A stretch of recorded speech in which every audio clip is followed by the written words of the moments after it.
que partout où vous êtes, nous allons encore écouter la parole du Seigneur. Vous qui me suivez en ces moments, nous allons parler de la parole du Seigneur. Et ce soir, nous allons prendre le livre de Genèse, chapitre 37, verset 36.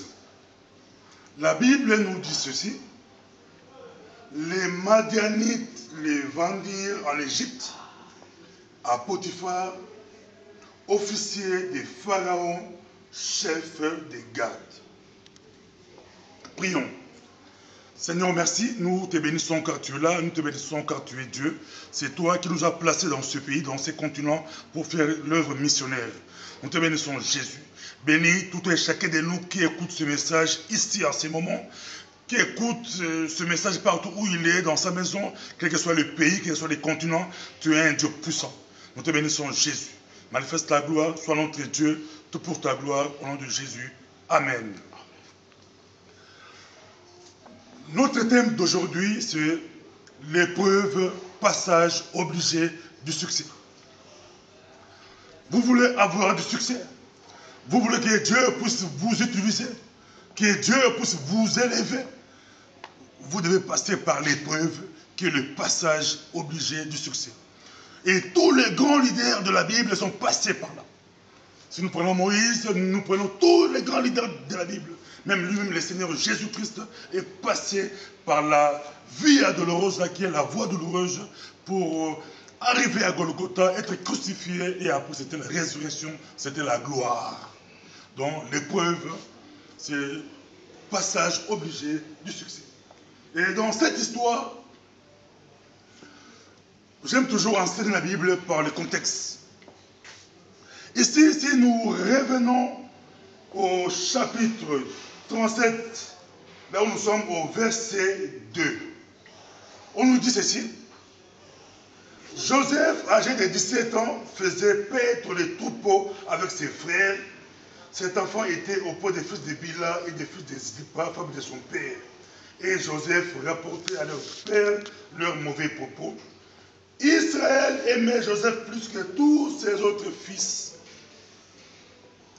Israël, qui est Jacob, aimait beaucoup plus ce garçon Joseph. Ici, il avait 17 ans.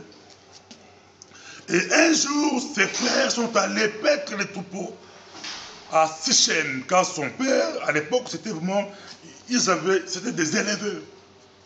Ses frères sont partis, lui, le jeune homme, il est resté avec son père. La Bible ne précise pas pourquoi il est resté, mais il était près de son père. Et son père lui envoie pour aller voir ses frères à Sichem. Joseph se lève pour aller à Sichem. Il arrive à Sichem, ses frères n'étaient pas là, il trouve quelqu'un, il demande, la personne lui montre, non, tes frères étaient ici, mais maintenant ils sont à Dora. Et cet homme, ce jeune garçon est allé rejoindre ses frères vers Dora.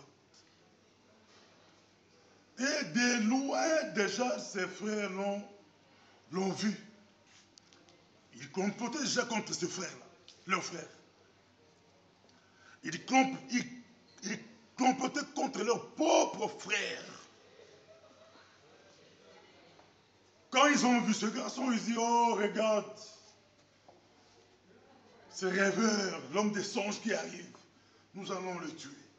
Et si nous lisons la Bible, qu'est-ce que cet homme avait rêvé? Au verset 6, Joseph eut un songe. Et il raconta à ses frères qu'il les haït encore davantage.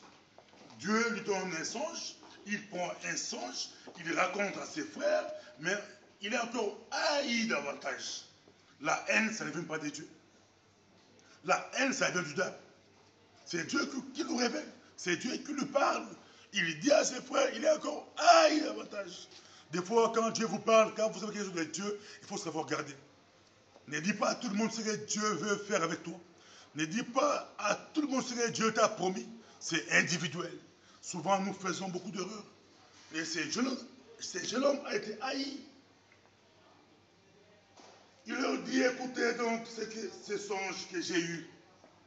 Nous étions allié des gerbes au milieu des champs. Et voici ma gerbe s'éleva et s'était debout. Et vos gerbes l'entourèrent et se prosternèrent devant elle. Ma gerbe s'éleva et s'était debout. Et vos gerbes l'entourèrent et se prosternèrent.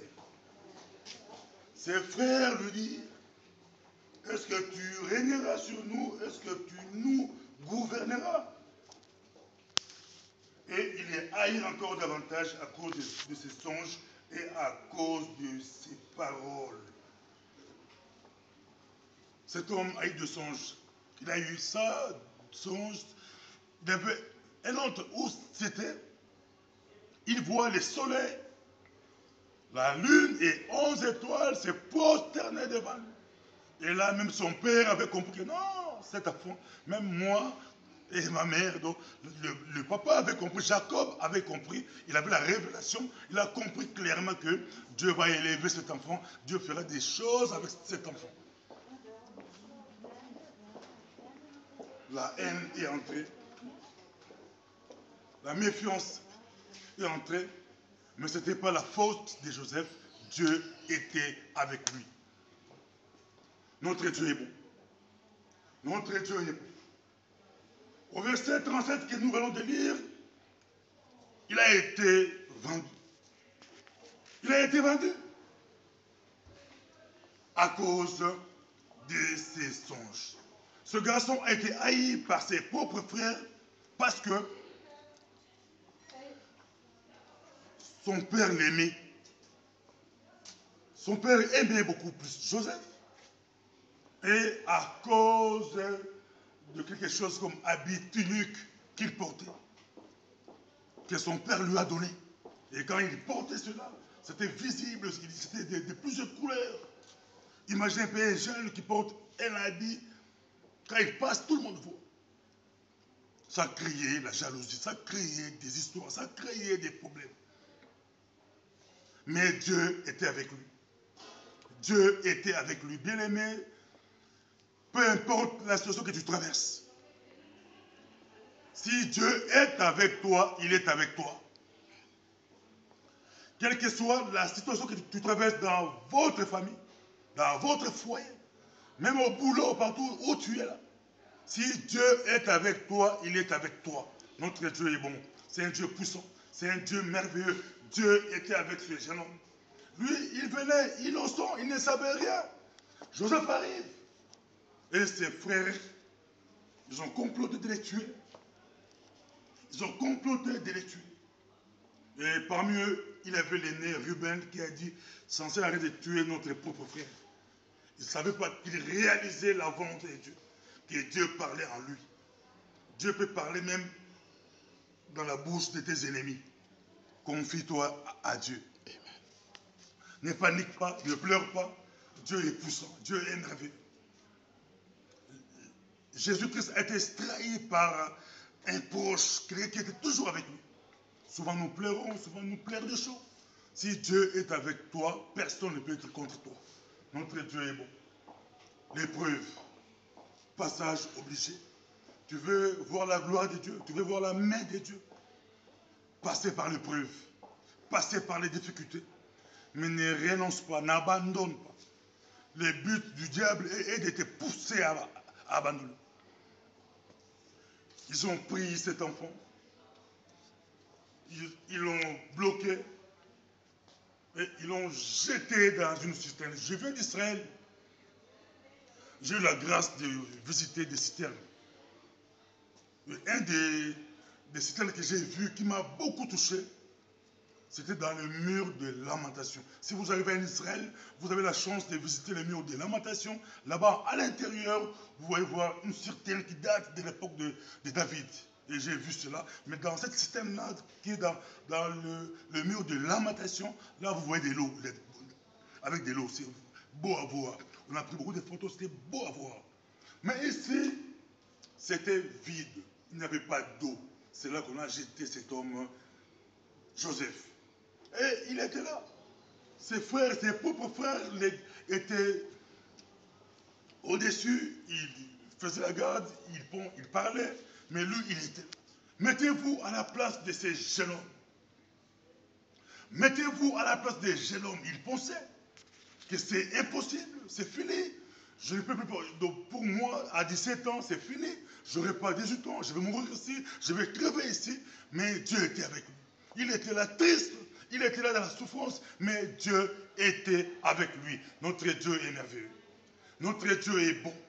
Notre Dieu est formidable. Notre Dieu est puissant. Ce que Dieu t'a promis, il va le réaliser. Quelles que soient les difficultés, les problèmes que tu passes, ce que Dieu t'a promis, il va le réaliser. Même si tu es dans une citerne aujourd'hui, tu es là, on veut t'écraser, te tuer.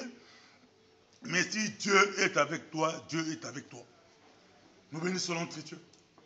Nous sommes ici en Europe comme des missionnaires. Ce n'est pas la position qui fait de quelqu'un un leader, mais c'est le leader qui fait la position.